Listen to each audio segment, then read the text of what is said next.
Olfaction-smelling fragrances have always been something like an enigma in the understanding of our five senses. Smell is the only sense with a direct access to the brain, say the scientists. And Ayurveda, the age-old healing science of India, describes smell as being linked to the earth element, the heaviest of the five elements, so to say, as much as water is linked to taste, fire to seeing, air to touch, and space to hearing. Yes, it makes sense to connect our smelling to Mother Earth. And the statement of René Gattefossé, considered to be the founder of modern aromatherapy, throws an interesting light on this context when he says, quote, "Volatility and fragrance are signals of considerable physiological activity and energy." Quote end. It means nothing less than when we smell, we connect ourselves with the earth element, the heavy element, and at the same time with the air and space element, the light element. This connection of opposites becomes for me a marker of the principle of healing. It means connect the opposites, get the yin and the yang into the game, the above and the below, as says the alchemy, and all spiritual sciences as well. It is true, when we smell an essential oil, we smell the fragrance of mountains and prairies, rocks and limestone, dense jungles and fresh-breathing ocean sides, murmuring rivers and laughing flower fields. But at the same time, these volatile compounds of oils, and even their magic far beyond their complex biochemistry, their subtle cosmic energy of light, penetrates our physiology, received by the brain, received by the lungs, received by the heart, lifting us up from the frosted ground of our social, mental, and emotional fields of gravitational and karmic imprisonment. But let's look at what happens when we smell. Imagine taking a deep inhalation of a peppermint oil. What happens? We know today that the aroma molecules in the essential oil connect with the mucous membranes in the nose and then the receptor sites in the olfaction bulb, which then stimulates an electric impulse which is sent to the brain. Dr. Raijo Makela from University of Jyväskylä in Finland has made quite some research on odor and electromagnetism in the human body. He found out that an odor is first of all the electric magnetic radiation of molecules and atoms, which are then transmitted to the corresponding center in the brain. This electrical impulse immediately links with the limbic system, that part of the brain which is most associated with emotions, with memories, moods, sexuality, etc. We can say it immediately links with that part of the brain which was there long before the cortex and neocortex developed over several evolutionary steps in the human body. Only smaller parts of odor information make their way to the neocortex level of our brain, to our conscious awareness, which is certainly one of the reasons why olfactive information does not play a major role in our society. The major part of the impulses remaining, so to say, hidden underneath, and they make olfaction a bit suspect, something like an unknown subconscious territory where strange and unpredictable elements have their playground. And still, perfumery and aromas have accompanied humanity since ever. The hidden subconscious impact of fragrances plays a major role in relationships and social behavior.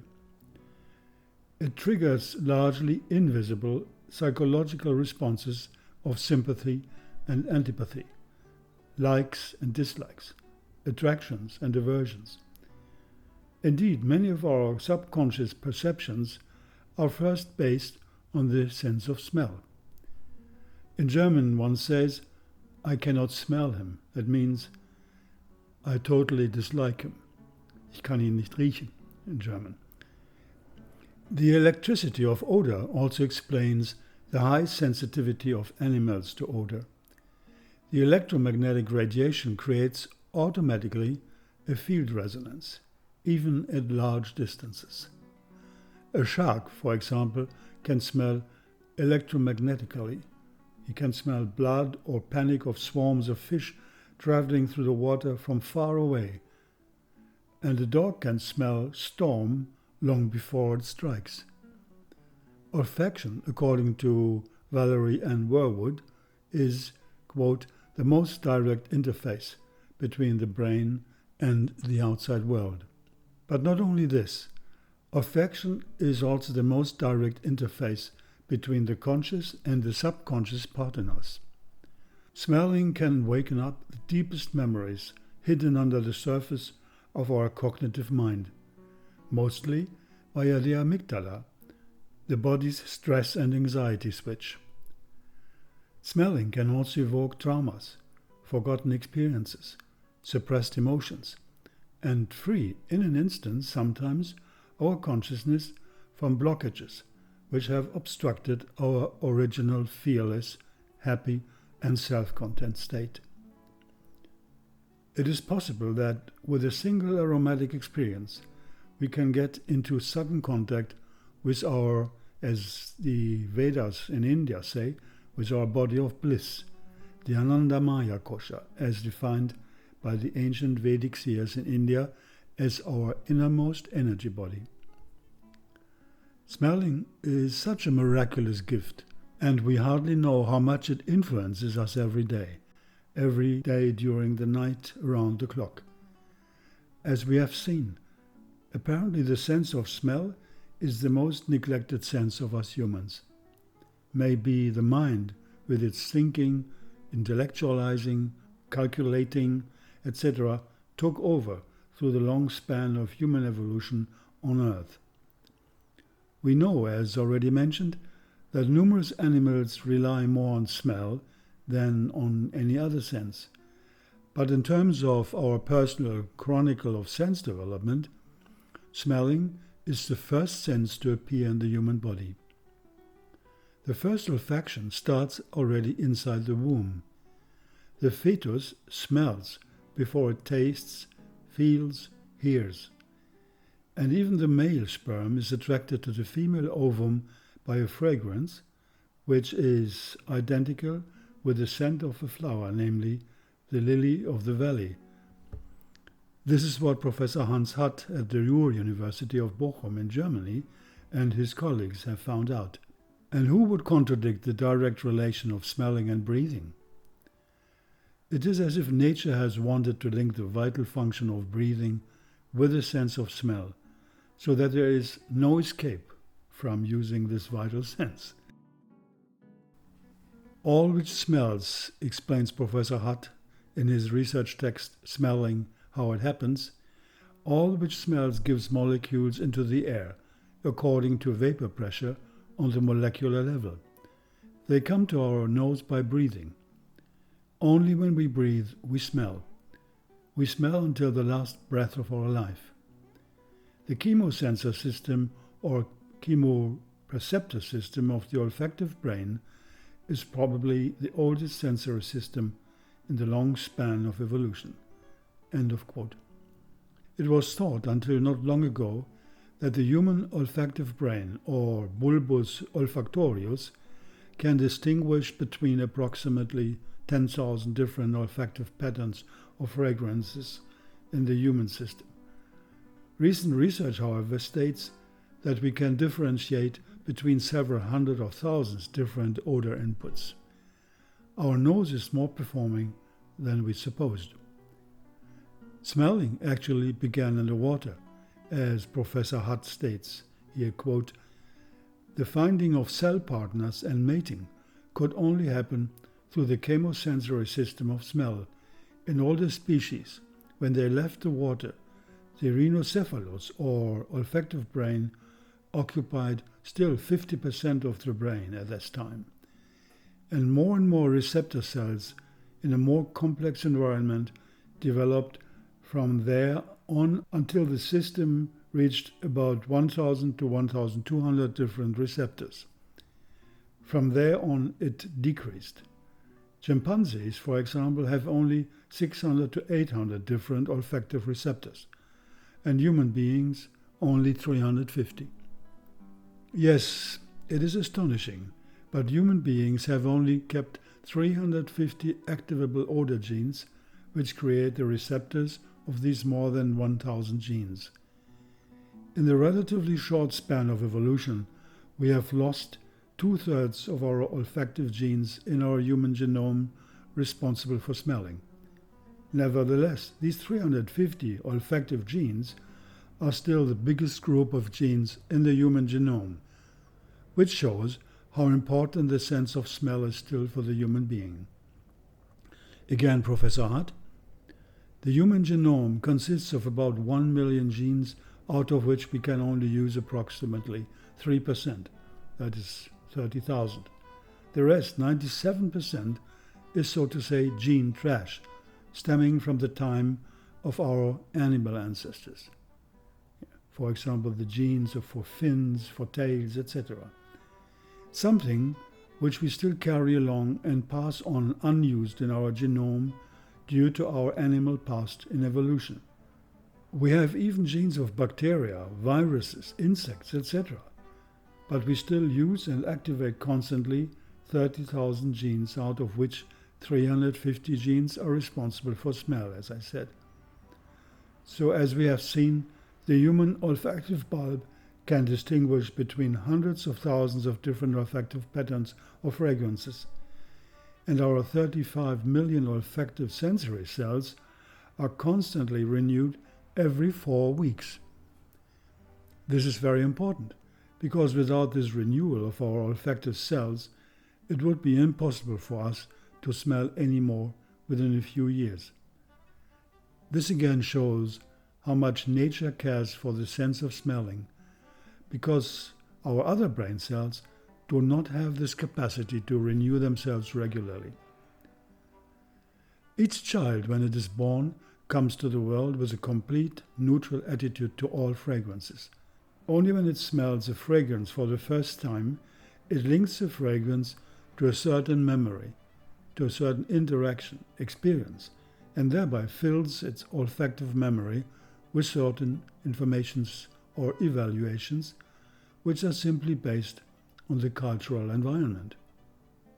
They are not independent objective realities. Each culture has its own system of olfactive evaluations, and it is not easy to reprogram the system inside a specific culture. However, there are certain functions of olfactive perception which belong, of course, to all human beings alike. There is hardly any culture on earth which would dislike the scent of rose.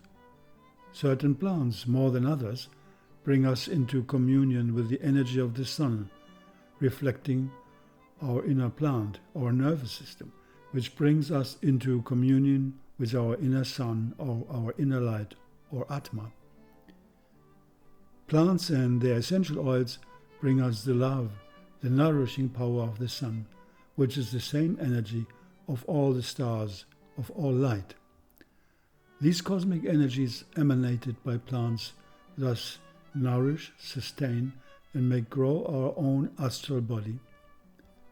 Smelling is a part of this process of enriching and revitalizing our energy field with the gift of subtle, fragrant, and life-giving molecules.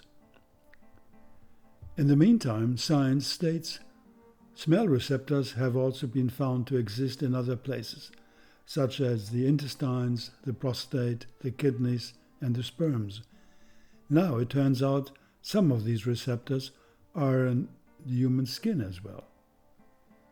What the Ruhr University in Bochum in Germany and Professor Hart research scientists together discovered was that when the scent of sandalwood, for example, activates those receptors, a calcium-dependent signal pathway is triggered, which leads to greater cell proliferation and quicker migration of skin cells, which is important for repairing damaged skin, for example. And not only this, aromatic molecules like terpenes, present in conifer mainly and in citrus oils, have been found out to hamper the growth of cancer cells due to their certain smell receptors on the corresponding organs. I always wonder about the molecular nose of my wife Fabienne, and I count the number of ladies at our regular aromatherapy seminars in our seminar center in Provence. Is aromatherapy maybe a female monopole?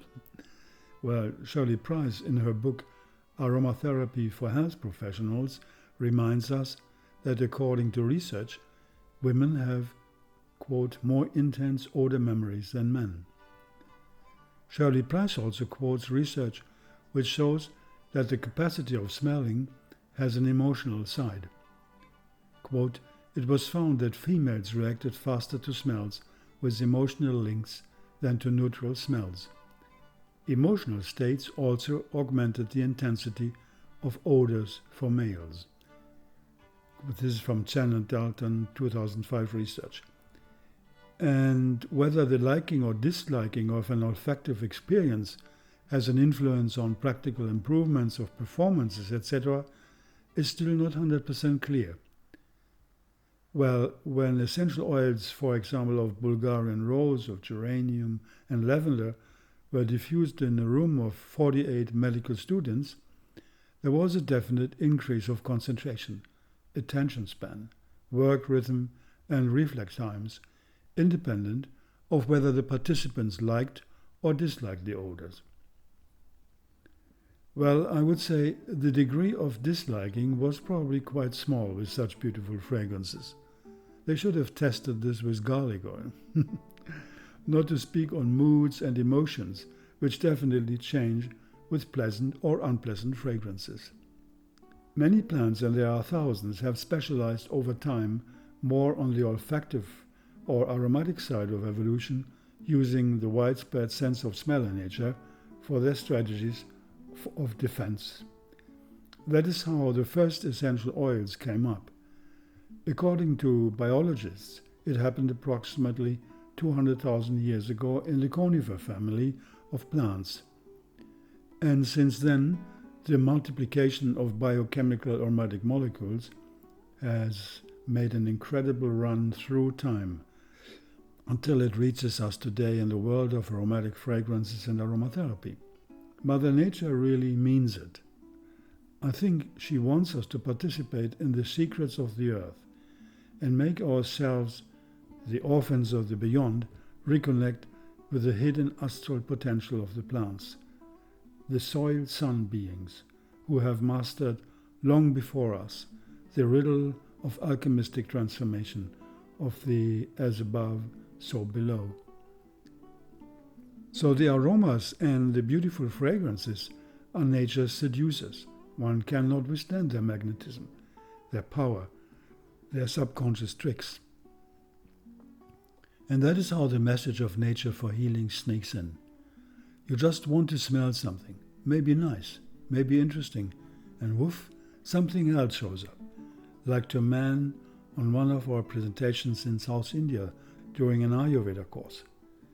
I passed a bottle of agarwood or oud around, and what happened? Within a few seconds, he burst into tears and could not stop. Here's one other experience from a friend of mine. Hello Malte, it's me, Amanda. How are you? I'm sending you a text I wrote about Jatamansi essential oil, my favorite. The inspiration came from the day I took a trip with friends and a friend had an epileptic seizure. I gave her the oil to smell, and she stopped short. It was amazing and rewarding. I am so grateful to have had the opportunity to buy it and to be able to use it at this important time. I miss the days in Provence. This is Amanda in 1919. And here another experience. For well over 3 years now, I have been carrying a bottle of jasmine essential oil in my pocket. Now this may seem strange to you, but since I work at an essential oil company, I thought it would make sense to carry an oil with me to smell from time to time. So I decided I would carry one oil per month to give it a go. However, as mentioned above, it's been over 3 years and I still have the same oil in my pocket. What is the reason? Beyond loving the smell and feeling uplifted every time I smell it, I found that it seems to change the minds of those around me. I have found myself turning to my bottle when I am in an uncomfortable situation with people who seem to be in a strange or difficult mood. I open the bottle and let the scent naturally flow out. What I found is that within a very short time, sometimes less than a minute, the people's attitude totally changes. They begin to smile and open up in a way people would not expect. I've had people literally change their perspective on an issue without any convincing from my side. It's amazing. That is a friend of mine who is called David Naya. And here a nice experience from our dear friend Eva from Spain. It's about a clinical case of a young man, aged 28 years. He had a spinal cord injury by a bicycle accident, what is called tetraparesia. So she gets discovered by giving him smelling experience of cinnamon vanilla, something changed in him. And she wrote me this year. The next case I did not take care directly, but I was invited by my partner, who was a nurse. She thought it would be nice to go and visit him because of his low mood. She thought it might work with what I was doing with essential oils. After the therapist's visits scheduled for that day, she presented a few essential oils. That same day, they sprayed a few drops of bergamot essential oil on the linen under the pillow. She did this for 2 weeks. Changes in the mood of the young boy were notorious. From there on, she introduced scents that the boy liked, particularly his favorite dessert scents: vanilla pudding, rice pudding, and cinnamon, Peach's recipe from her mother. She used vanilla and cinnamon oil through a spray which was prepared for use in his room. The boy progressed to a functional level so well and quickly. He requested information about how the essential oils act on the olfactory level, and I made a graphic for him. A lot of time and money is spent cracking the scent code. Besides the perfume industry, there are plenty of other industries that need smells to sell.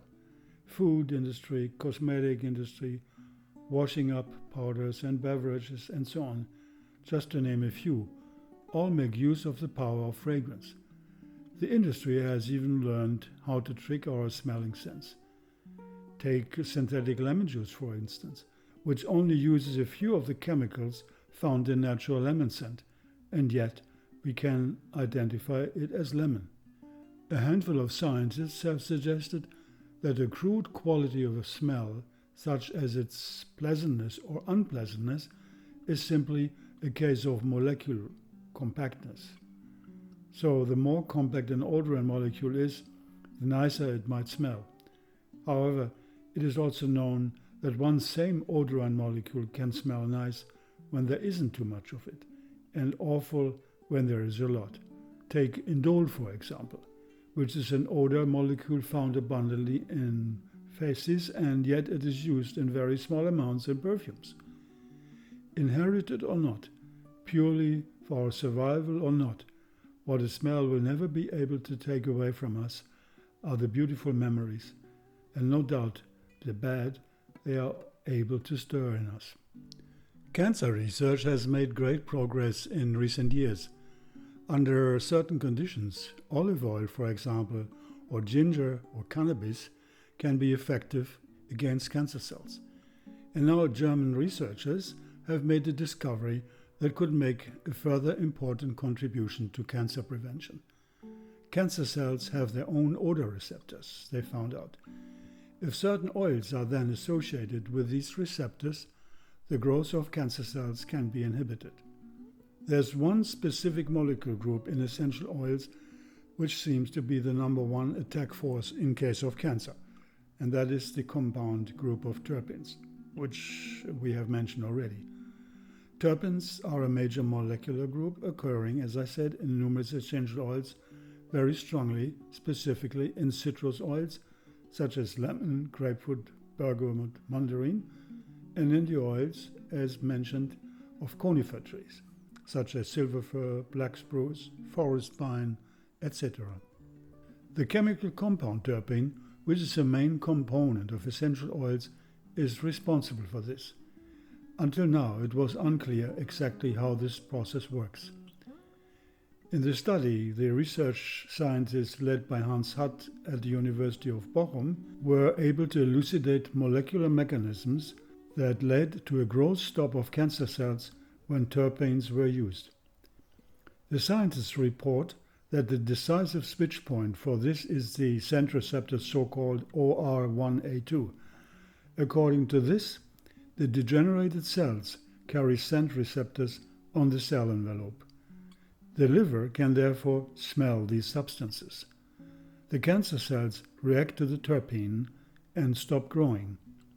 In the same way, the terpenes also inhibit the growth of cancer cells in the liver. Professor Hutt and his team discovered a special molecular mechanism which hampered and even stopped the growth of cancer cells. The scientists from the Ruhr University in Bochum here have published a study in the journal Archives of Biochemistry and Biophysics. In it, they explain the connection between scent receptors of liver cancer cells and essential oils. The health-promoting effect of essential oils has been known, of course, for a long time. They are found in plants and protect them through their antibacterial properties, which we know. But researchers have also found that certain ingredients of these oils can prevent, as mentioned, various cancer cells from growing. Smell is a potent wizard that transports us across thousands of miles in all the years we have lived, says Helen Keller in one of her nice books. Yes, smelling is a spiritual act with which we release the subtle hidden energy from matter and absorb it into ourselves via our scent receptors. Our limbic system then receives this fragrance, distillates it, so to say, in its own way, as it being an ethereal message.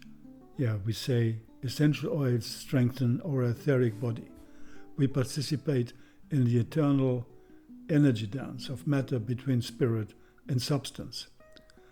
Let me conclude with a quote from Rudolf Steiner. Matter is spiritual in the perfume of the plant. When the spirit most closely approaches the physical earth, then we have the perception of fragrance.